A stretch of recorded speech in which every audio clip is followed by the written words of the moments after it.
Hello, I'm Perez Hilton. Did you know that more people in the United States check their Facebook and watch the Super Bowl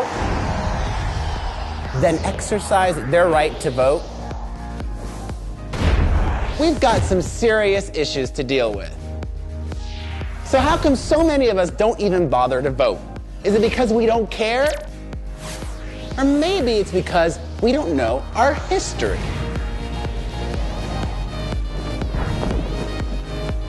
So let's go back, way back. Our country's first election came after fighting for our independence, a fight that cost many lives, but it was worth it because instead of being ruled by a king, we were finally able to make our own laws. But not everybody was allowed to participate. You see, back then, you had to own property, be white, and a man in order to actually vote. Now, things continued that way for about 80 years, until after the Civil War, when slavery was abolished and all men were given the right to vote. Now hold up a minute. Just because we had the right to vote didn't mean we could use it. See, all these new voters wanted to participate, which threatened the people in power and their ability to stay in power. So they tried to stop us with violence and shady new requirements like literacy tests and poll taxes.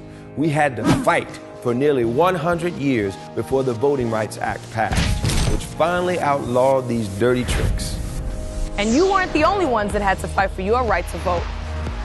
Somehow women got left out and had to organize and fight state by state, until we took our fight to Washington and finally got our right to vote all across the country. And even once the laws guaranteed every person the ability to vote, you still had to be 21 in most states.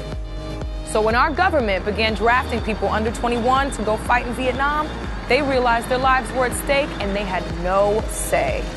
Young people all across the country rose up in protest and demanded that everyone over 18 should be allowed to vote. And since then, young people's votes have been crucial in deciding lots of big elections. Like in 2008, when a black candidate had a real chance to become president, young people showed up in record numbers. And every year, we make up a larger share of the voting population, giving young people more power, but only if we participate. So let me break it down.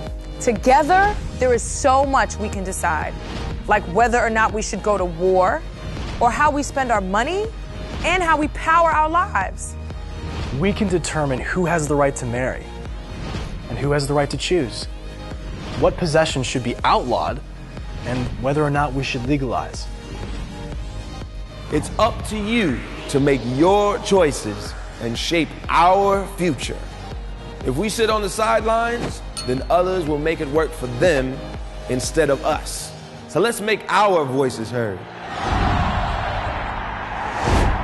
So what would it take for you to vote?